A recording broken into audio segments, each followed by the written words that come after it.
wabarakatuh. Alhamdulillahilladzi khalaqal insana fi ahsani taqwim. Wassalatu wassalamu ala sayyidina Muhammadin wa ala alihi wa sahbihi ajmain. Amma ba'du.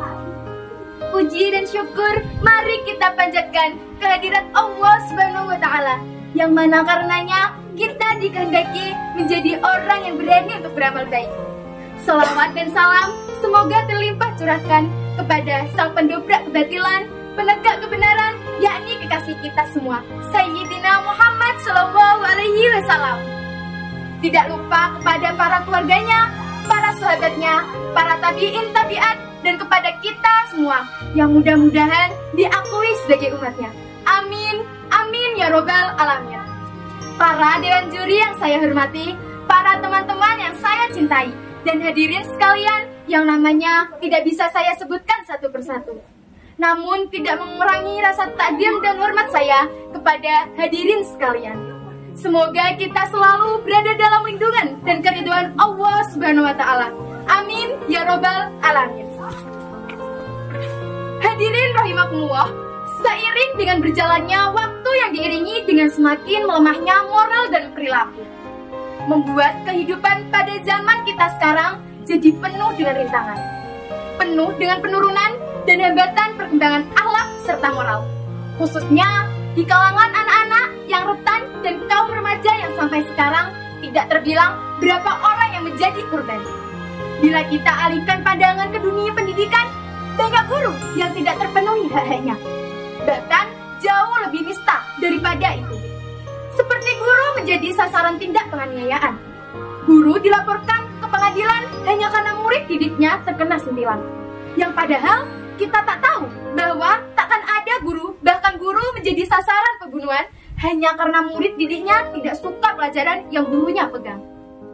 Hadirin rahimakumullah, hal-hal ini sudah menjadi bukti nyata bahwa penurunan akhlak yang melanda anak-anak ataupun remaja sudah begitu besar.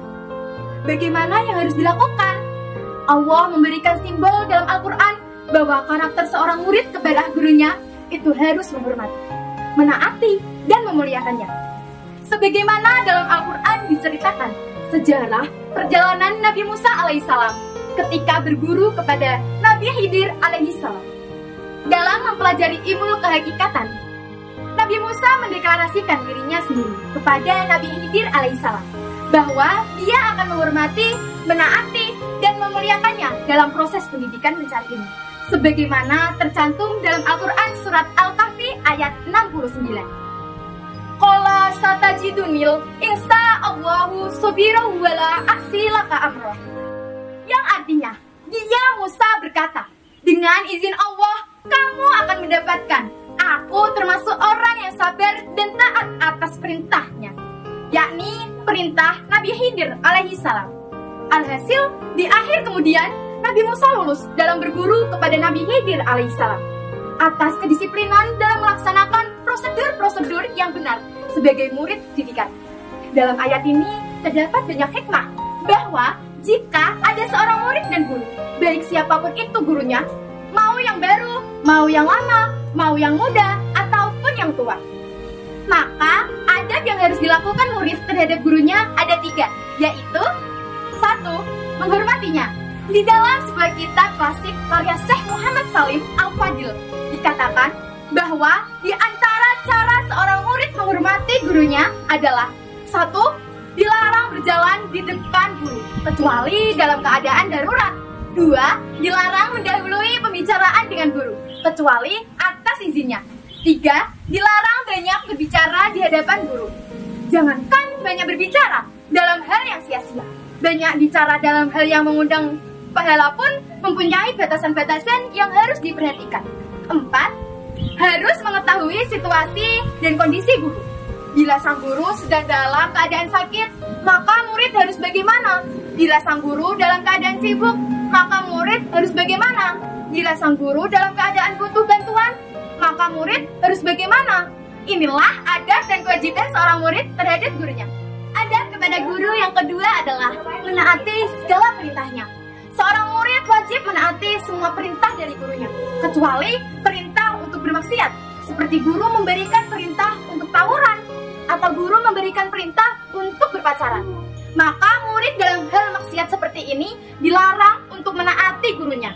Dan yang ketiga, murid wajib memuliakannya. Di dalam sebuah kitab klasik karya ulama zaman dahulu dikatakan bahwa di antara cara seseorang murid memuliakan gurunya adalah: 1. Harus bertawadu atau rendah hati. 2. Harus berhusnuzon atau berpikiran positif. Yang ketiga, harus ikhlas dalam berhidrat kepada gurunya. Yang keempat, harus ramah terhadap guru dan keluarganya. Yang kelima, harus menjauhi akhlak majmumah atau akhlak buruk yang dapat memancing kebencian dari gurunya. Hadirin rahimakumullah, jika seorang murid tidak melakukan kewajibannya berupa adab-adab yang sudah diterangkan, maka keberkahan dan ilmu yang ia pelajari tidak akan terasa masuk dalam hati sanubari. Hadirin rahimakumullah, kalau kita melihat figur dari Sayyidina Ali karramallahu wajhah ketika ia akan berguru kepada seorang beliau, menghargai gurunya dengan berkata, "Andainya jika ada orang yang mengajariku satu ilmu, maka aku bersedia menjadi hambanya, dan aku akan bayar dari setiap hurufnya yang ia ajarkan dengan 1000 dirham." Jadi kesimpulannya, kita wajib untuk menimba ilmu, dan kita juga wajib menjalani proses menimba ilmu dengan cara-cara yang baik, menghormati guru, menaati guru, dan memuliakannya. Sebagai sabda Nabi Muhammad SAW, "Man akraman ulama faqad al-romani, wa man akramani faqad akramallah, wa man akramallah dakhala al-jannah." Artinya, barang siapa yang memuliakan guru atau ulama, maka martabatnya seperti memuliakanku. Dan barang siapa yang memuliakanku, maka martabatnya seperti memuliakan Allah. Dan barang siapa yang memuliakan Allah, maka ia akan masuk surga. Mudah-mudahan kita semua dibimbing oleh Allah untuk selalu memuliakan guru tercinta kita. Amin, amin ya rabbal alamin. Hadirin rahimakumullah, buah pisang dijual di jalanan. Sekian yang dapat saya sampaikan. Terima kasih kepada Dewan Juri dan terima kasih kepada hadirin sekalian. Wabillahi taufiq wal hidayah. Wassalamualaikum warahmatullahi wabarakatuh.